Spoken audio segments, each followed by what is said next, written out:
Welcome to Men Matter. On this episode, I'll be speaking to Mr. Kwayne Farell, a counseling psychologist who will give us insight into how men can manage their mental health. Hi, Kwayne. Welcome. Thank you. Glad to have you on the show. Glad to be here. Okay, so let's get into it. Yes, please. We are in the midst of a pandemic, almost 2 years in.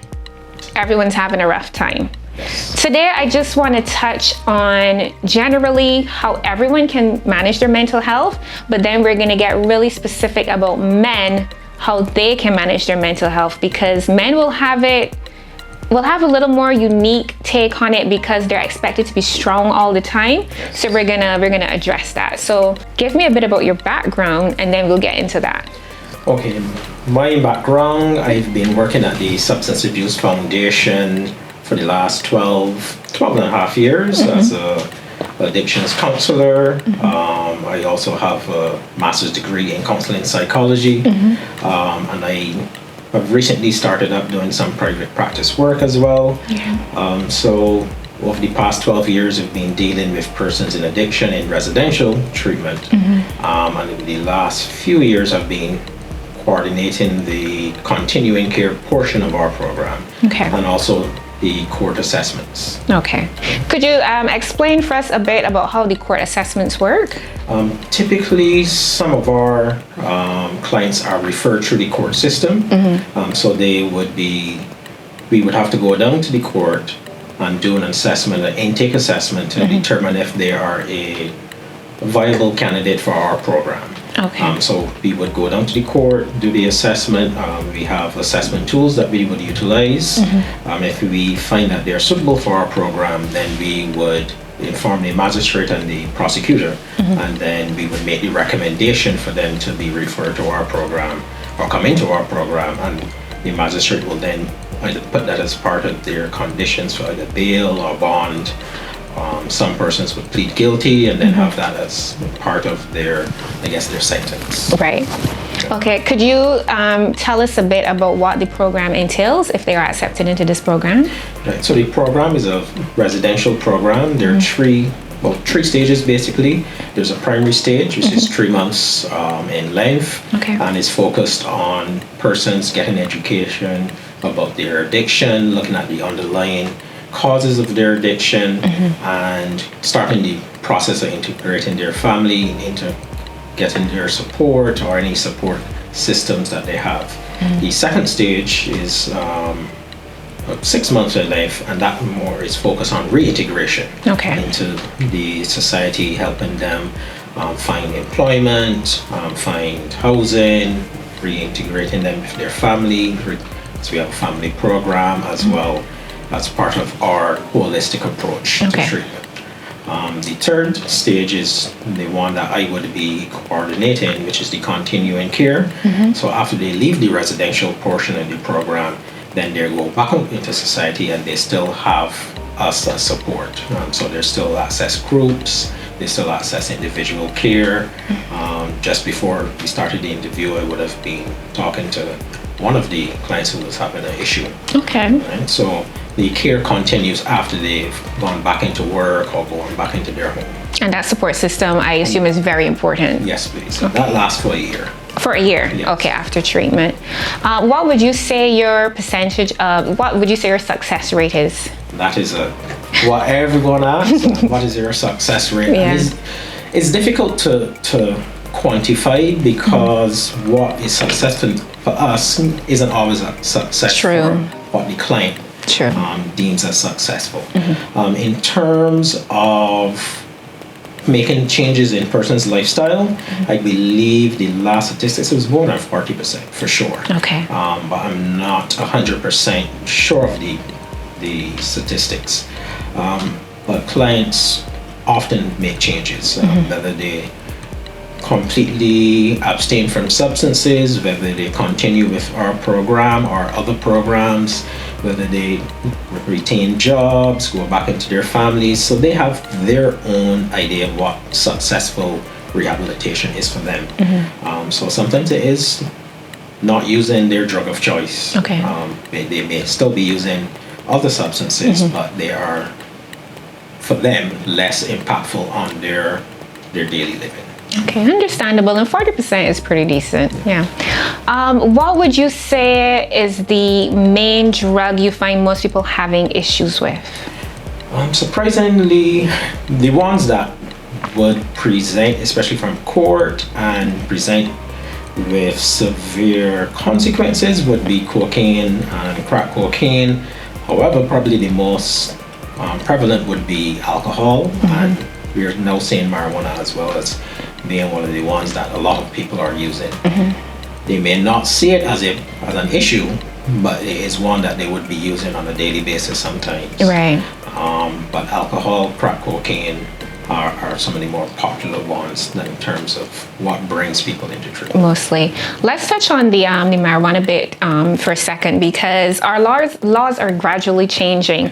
How is your organization adjusting to what's happening with the laws regarding marijuana? Well, I can't speak for the organization in terms of their position. I don't think we are still looking at seeing where things are going before we take our official position. But in terms of what we are seeing, obviously we are seeing an increase in persons engaging in using the substance. We are also seeing persons having severe consequences because of the substance. Previously, you would normally see them using multiple substances, and the marijuana as one of them. But we've seen a number of persons coming in over the past few years just for marijuana. So persons, and they still don't think that it is necessarily a problem. It might just be, well, they had a little bit too much, or they had a bad batch, or something like that. But unfortunately, it is a mood-altering substance. Mood-altering substance, and like all mood-altering substances, you can have adverse effects. Yeah, and it will affect some individuals differently. Yeah. Let's touch on the crack cocaine bit. Yes, please. Because it's not usually, most people would not generally think that is a big issue that we're having here in Barbados. But I want you to explain just how big of a problem it is. You would be surprised. It is readily available. You can probably stand anywhere in the island and walk 5 minutes and find at least one person selling to offer it.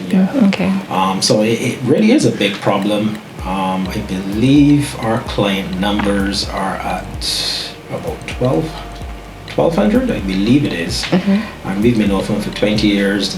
That does not include obviously everybody that's been using crack cocaine, because many persons will not come in for assistance.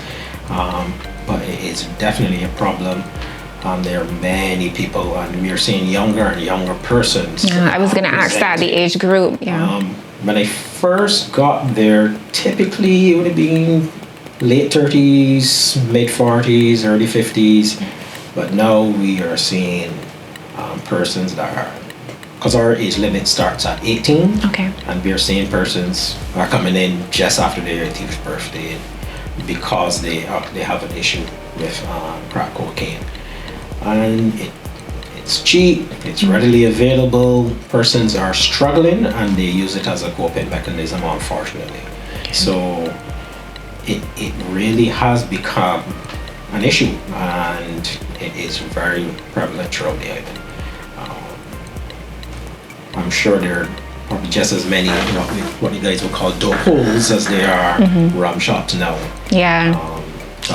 That's a great point, actually. That's a great point that you say that about the rum shop, because we are in the Caribbean, and that is a part of our culture. I know it sounds bad to say that, but we have this saying that next to every church is a rum shop, and vice versa. They're in every community, every village. So do you think that most people realize that alcoholism is an addiction, it is a problem? Or do you think that because we're so used to it, we just think, oh, he's just somebody that likes to drink? We don't see that it is a problem that's affecting our community. And it starts from early, because I think it's just a few years ago that we put the age at 18. But before, there wasn't really an age to buy alcohol. Anyone could have bought alcohol.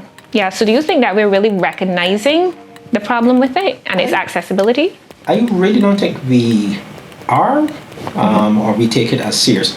I think one of the issues is persons see the typical drug addict and the typical alcoholic as the person that's on the street, living up to the garbage bins, rolling around in the gutter, that is blackout drunk every single night. And that's not always the case. That's not always the case. And I think part of what the mental health community has done over the past years in terms of upgrading what the DSM, which is the Bible for the disorders that we would use, is shifting what the substance use disorder looks like and the criteria for it. So it's now on a continuum where it starts from mild and then to severe. So as opposed to just looking at addiction, and so you're looking at the very severe cases, you recognize there are levels to it. So there are persons that on the mild end that will need to do some outpatient, and there's some persons at moderate that might need to do residential or some more intensive outpatient, and then persons at severe end that will definitely need the residential. But it doesn't mean that just because you qualify as severe that you have to be the blackout drunk or eating out of garbage cans, but you can still be what persons would have called a functioning addict. So you can still go to work and sort of maintain a somewhat normal life. Whatever normal is. So you may not get in trouble at work for a number of years. You might still be able to pay your bills, but your life is not manageable. So you're paying your bills, but then you don't have any money at all. So there's no emergencies. You don't go to the doctor because, as far as you're concerned, you don't get sick. But your teeth are dropping out, your liver's in problems, your heart is have issues. But you're not taking care of yourself. You're not necessarily taking care of your children. You might give them money, but you're not giving them the attention and the emotional needs that they have are not being met. So I think that has been the issue, because you would have the village drunk, and I'm not like him, but you can't go 2 days without drinking. Or you need something to, eye opener, or something to pick me up, send you to sleep, or something to stable, balance you out. Or relax, pick me up or relax, So something to get me going in the morning, and then something to calm me down when I get upset. So if you have to rely on something to manage your moods, manage your emotions, to cope with daily living, then there's an issue. So I think that is where we may not necessarily be taking it as serious as we should, because I believe if we did, we would find, and if persons really sought the help that they need, we would find the rehabs and the outpatient clinics would be full, and they'd be packed, lines waiting to get in, because there are a lot of people that need assistance. It's interesting though, because I'm glad you brought up the village drunk, because people always see it as other. When it comes to addiction, they always see it as other. That can't be me because I'm not doing that, or I'm not that extreme. But like you said, they're the person that first thing when they wake up in the morning, they need a shot of something, otherwise they can't function. Or late at night, they need that glass of wine. And not that anything is wrong with a glass of wine in one instance, but when does it become a problem? Are you doing this every night? Is it a fact, are you finishing that bottle of wine? Is it that you have to have it or you can't fall asleep, you can't relax? And I think that's where the problem comes in. And because that's not the typical drunk or the typical addiction, people think, oh, well, that's not me. So that's what people need to really look at for them to understand how, addiction can work. And then a lot of people don't realize that addiction isn't just about drugs and alcohol. So we can be addicted to different processes, gambling. I've done interviews with persons that have spent thousands of dollars a week on their gambling addiction. But may not see it as a problem because at some point they can afford it, but then after a while they can't. So exercise, sex, eating. There's so many things. We talk about a workaholic and laugh and say, well, that's what you should be, so that you can be. Society makes us think that's what we should be. But you're not coping with life on life's terms, so there is an issure. Right. So your cameraman is on his phone. And that could be an addiction, yeah. Biggest thing. You got called out, camera guy. Right? Because, right. And I think the likes on Instagram, persons are doing a whole lot for those likes. That validation. Viral rating. And unfortunately, we are putting ourselves and others at risk just to get that rush, right? It sounds just like the person doing what they have to do to taking the substance, it's not just about the drugs. If you're using something to cope with life other than healthy means, right, then you have an issue. It's an addiction. Okay, Kwayne, thank you for that insight. We're going to take a quick break for our sponsors, and then we're going to come right back.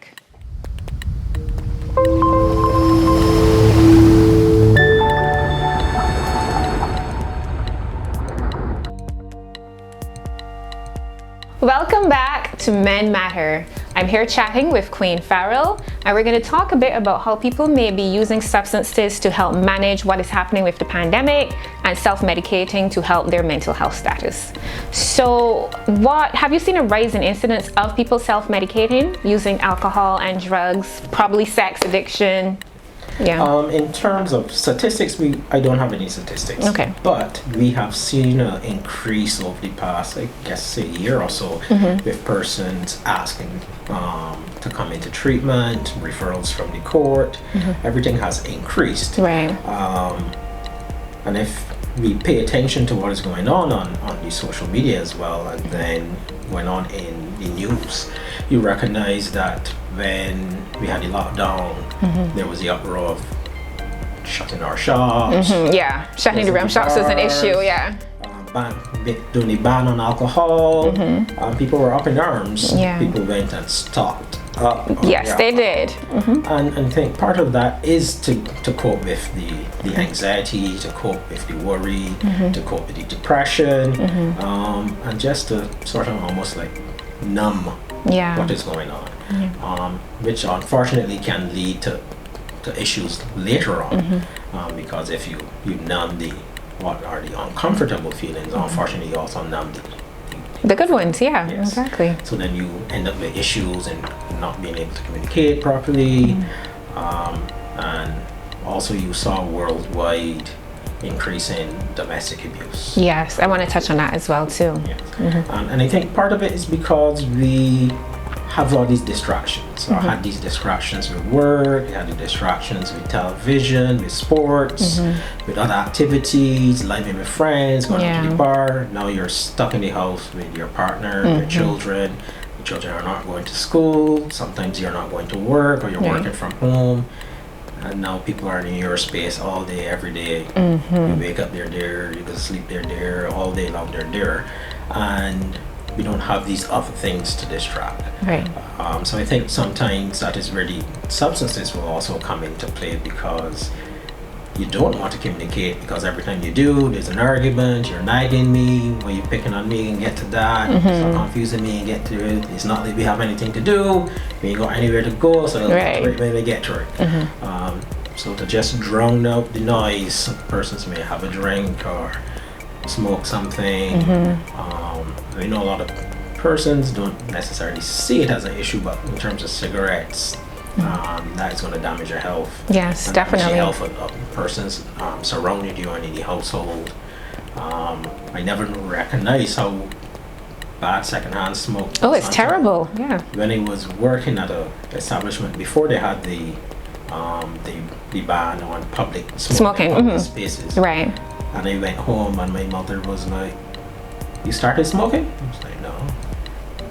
But you smelled of it. Yeah. Car smelled of it, my room smelled of it. And you don't realize it. Other people coming in contact with you do, but you being in that environment don't pick up on it. Yeah. Right. So, and the same thing is gonna happen if you're on the block, smoking weed, smoking crack, whatever you're doing, because you're in these closed environments, and you're in close proximity to the person doing it. So, I think because the pandemic has caused us to be closer together in terms of the household, right, and then distance us from our distractions. a lot of persons have not been able to cope and have utilized other things.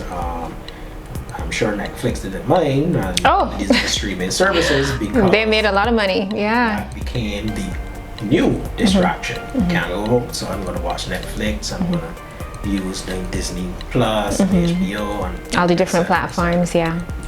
So unfortunately, I think instead of talking and sharing how we feel, persons would turn to a bottle, turn to a cigarette or something else, turn to sex. Unfortunately, I think the Prime Minister had to quarrel with persons for sneaking out of their households and going to places that they're not supposed to be going, and then relying on the contact tracing because they need that fix. Right, so the home environment is not conducive for them feeling happy, so they're going out trying and looking for it outside. But unfortunately, it doesn't work like that. So right, I know it's not the best time to be doing that either. Definitely not the best time. So what are some of the things you would recommend people doing to manage their mental health in a healthy way? Because what you've just described, these are all negative, actions. And you spoke about speaking about how you felt instead of like burying the emotions or using sex or alcohol or other drugs to kind of numb it. But the thing is, typically men don't like talking about their emotions. And since we're specifically focused on men for this show, what are some of the things you would suggest that men can do to get, for their partner to understand what they're going through? The unfortunate thing is, and I don't think is that men don't like to share their emotions, is that we haven't necessarily been taught to share their emotions. Okay. When you, as a child, if you fall down and you start crying, you get spanked some more. Yeah. Boys don't cry. Yeah. When you're watching TV, the main character is the strong, silent, macho. macho. Yeah. Don't care what's going on. They're not crying. They're just sucking it up and doing exactly and just doing it. Sometimes people will tell you that just suck it up and be a man. And what I try to tell my clients is, being a man is crying. Yeah. Being a man, it's okay to cry. Okay to cry. I cry very often, and I share often. And thank you for sharing that. Yes. Yeah. Because it's necessary, and I think unfortunately we aren't taught to share either, because then sometimes you might share the details of a situation, but leave out your emotions. Right. So you do get some relief, but not the necessary relief you need, where you actually share, well, I felt happy, I felt hurt, I felt sad, I felt disappointed, I felt disrespected. Allowing themselves to be vulnerable, that vulnerability. Right. And then we usually mask our feelings with things like good and bad. I felt bad. That could mean anything. That could mean anything. Yeah. So it's like you felt shame, you felt embarrassed, you felt guilty, you felt hurt. What is bad?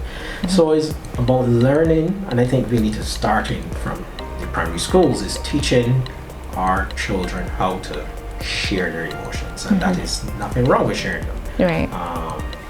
Well, unfortunately, I think our culture too, on the whole, is children should be seen and not heard. I mean, we're moving away from that, but I think it's still there to some extent, and especially for the boys. Boys come talking about sharing their feelings. Don't be a sissy. Don't use a soft, and that's not being soft or being. That's being human. Exactly. Exactly. So we connect, and we need to connect, and the deeper connections come when we are vulnerable and share our emotions. Right. So a big part of it has to do with how parents and other guardians are socializing children. Yes. We need to take a look at that and probably change a few things. Change a few things in the home and also outside the home. Because sometimes in the schools, that is also reinforced. Right. Boys don't cry. And that was reinforced for me in my primary school. Right.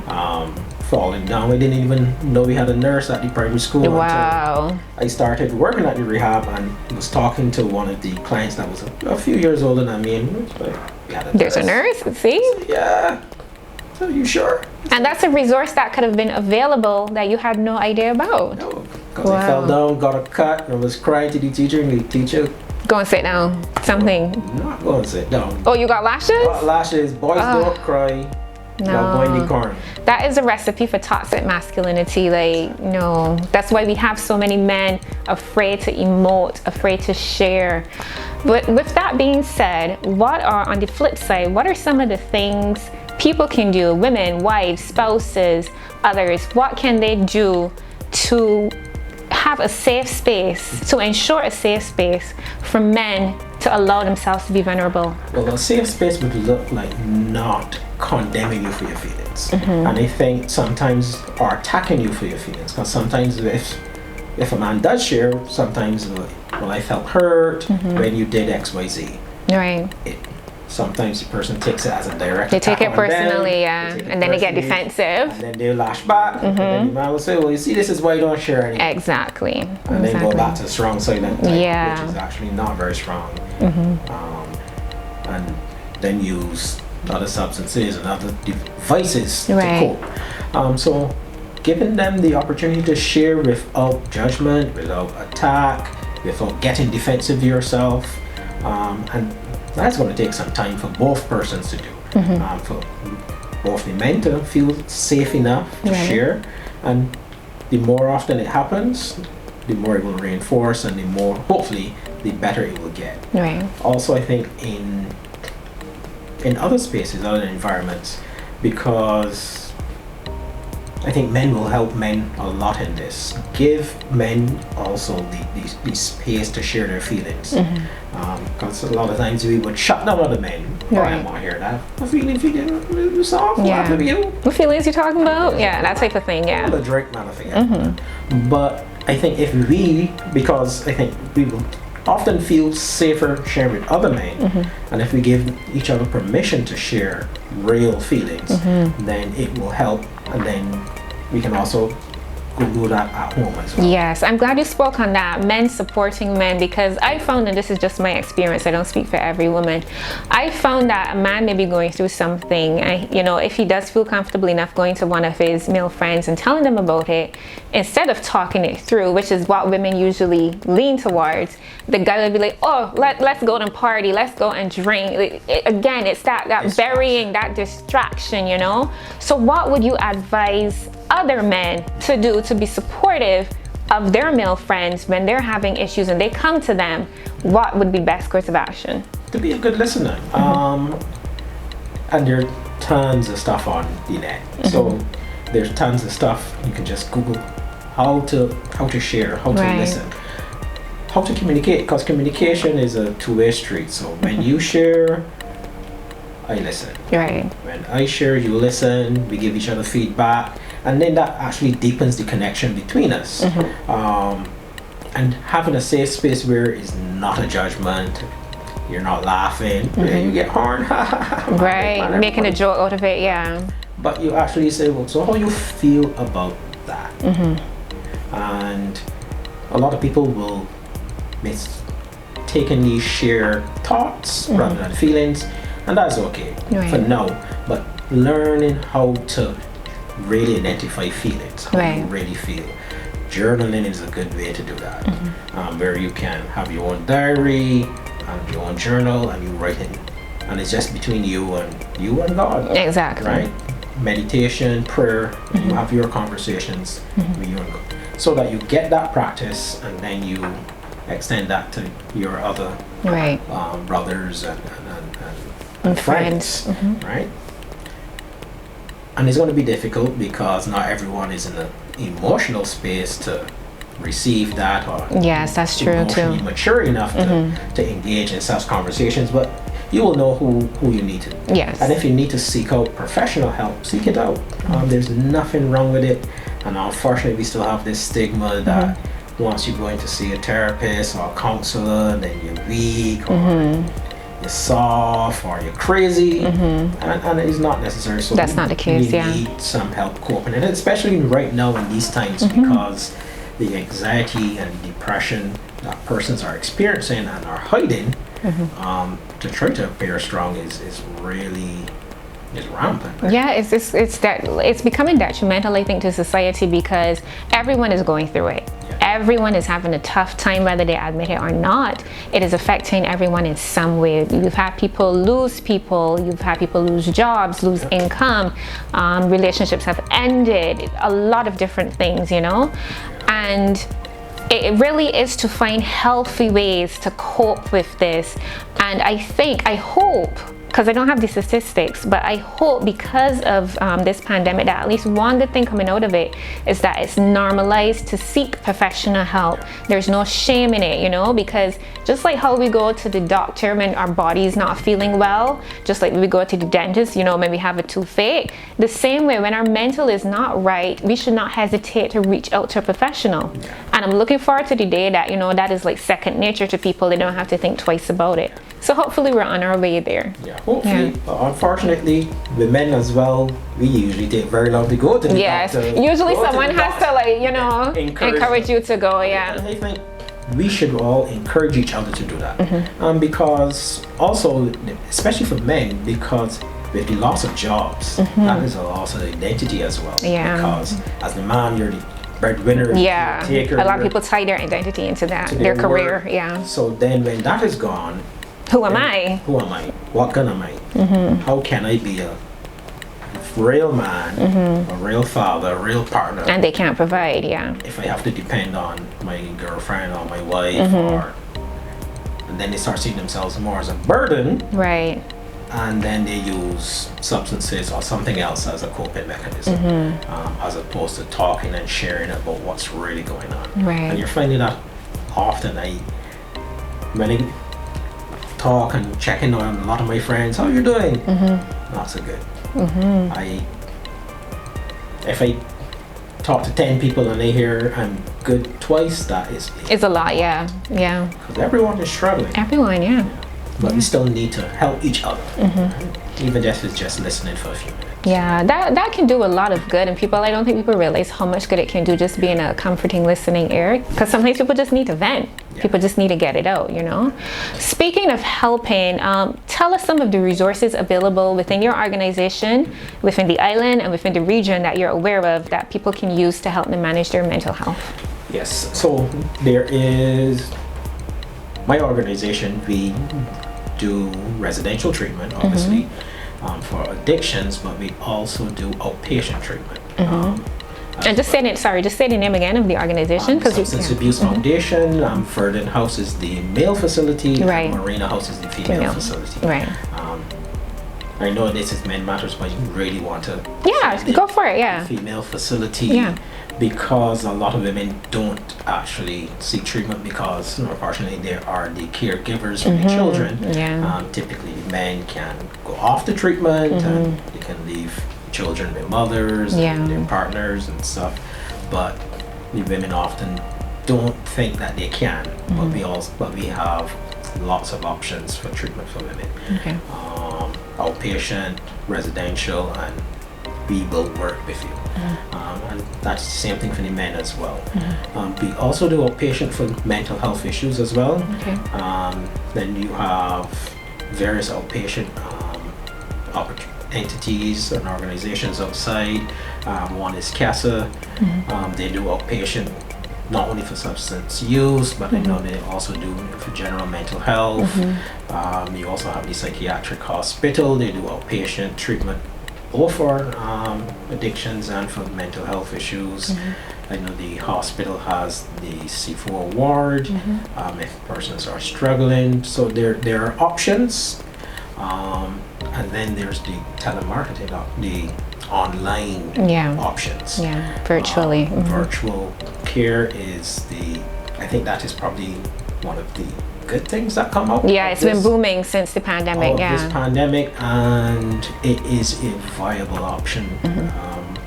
I actually do, as part of the continuing care, we had to utilize the online virtual option because of the lockdown, and obviously trying not to risk having COVID coming onto the compound, the residential compound.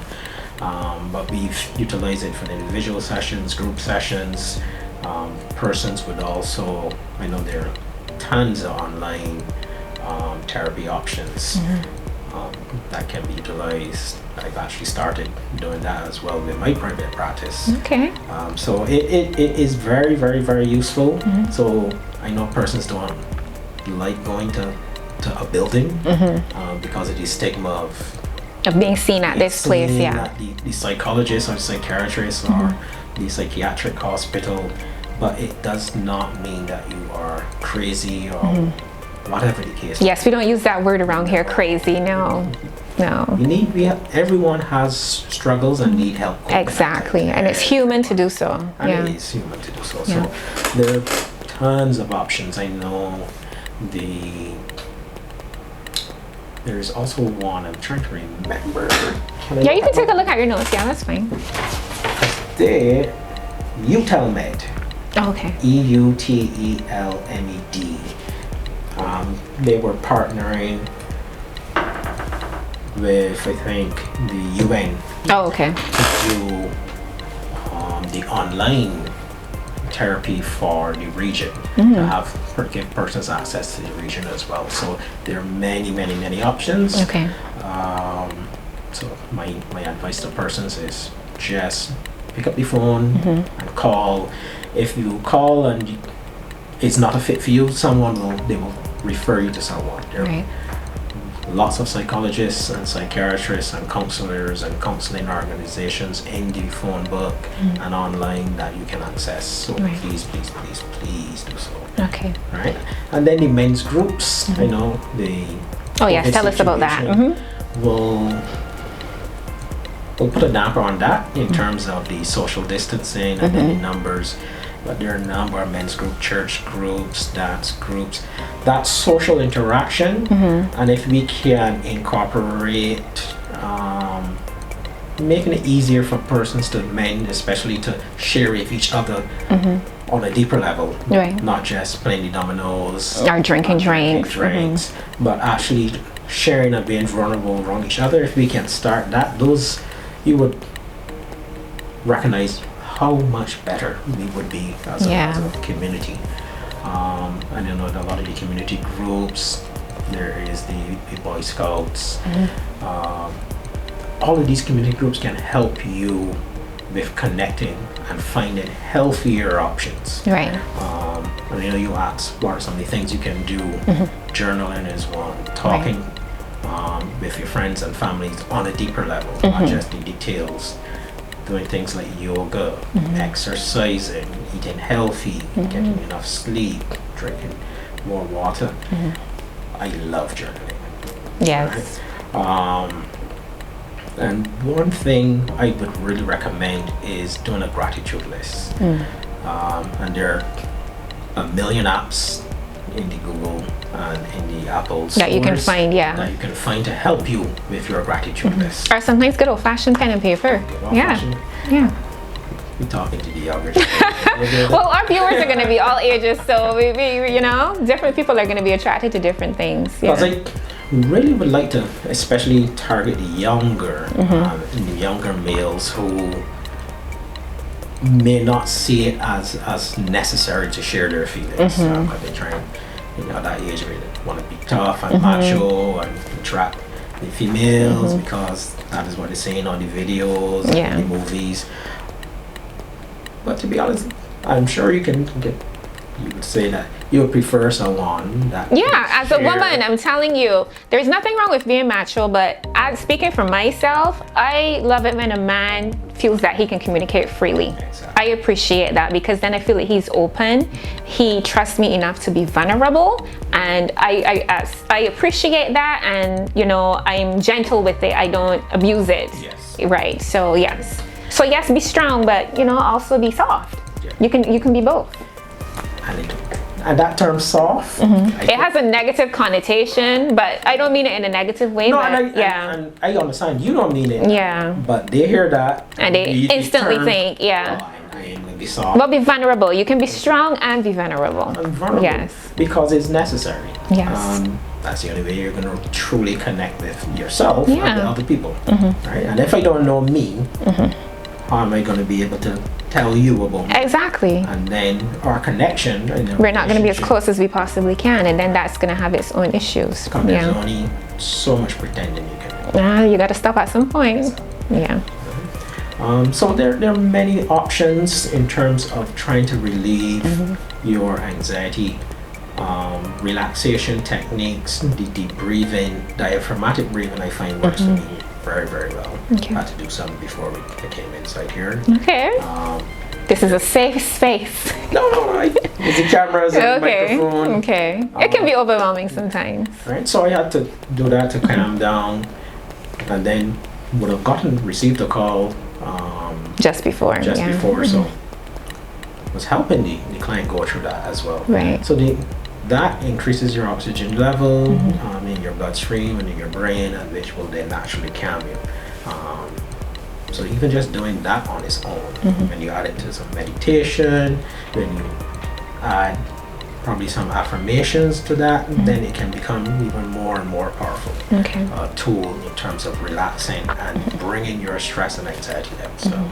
Yes, interesting that you talk about the breathing. I think when we do that, when we slow down our breathing, don't we like activate, I think it's the parasympathetic part of our bodies, which puts us into a state of relaxation. It tells the body you're safe, you can relax, you can cool down. And the diaphragmatic breathing is a technique that actually increases the oxygen level as well. And for me, because it's not a typical breathing, not how we typically breathe, is also a meditative thing too, because then I go through the technique in my head and it's almost like a mantra. It distracts from whatever I'm worried about.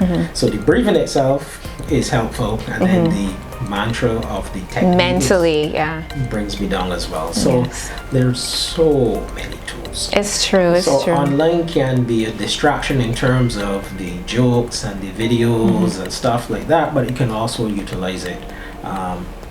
There are tons of yoga techniques online on YouTube. Meditation as well. That are very, very useful. There are so many meditative apps that have the various tones and various sounds that bring you down.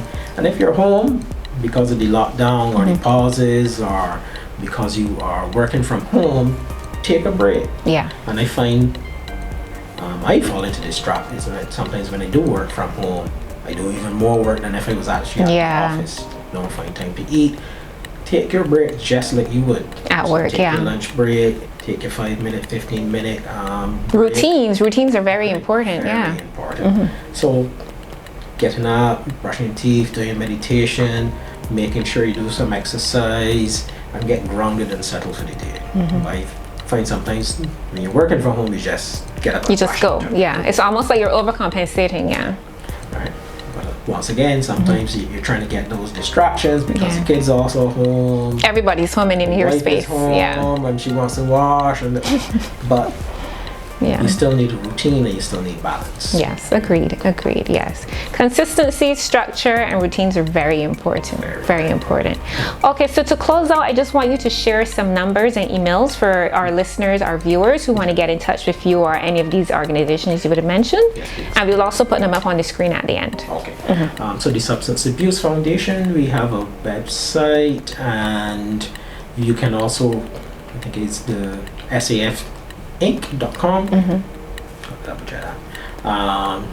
The telephone number for the office is 433-3488. We also have a Facebook and an Instagram page, so you can check that out. CASA also has a website, and they are also in the phone book, so you can check them out.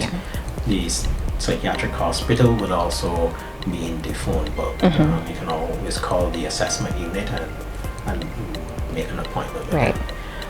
If you call our office, you can always make an appointment to have an assessment done. Someone will direct you to one of the clinicians to do that. My number, in terms of the private practice, you can call me at 230-9860. Okay. And I think that is why I can remember it. Okay, good. No problem. We'll, like I said, we'll put them up on screen so our viewers will be able to see, and then we'll call them out again so our listeners can have an idea of how to get into contact with them. Thank you so much, Kwayne, for coming in today, sitting and having this chat with us. It's been very informative, and I hope the info, people listening and watching, that they use it, they understand they're not alone. There are resources out there to help them, and we need all our people happy and healthy, our males, our females, our entire community. We need to support each other. So thank you for coming. You're welcome. Right. Thank you for having me. Thank you. And thank you for watching Men Matter. I will see you at our next episode. Bye.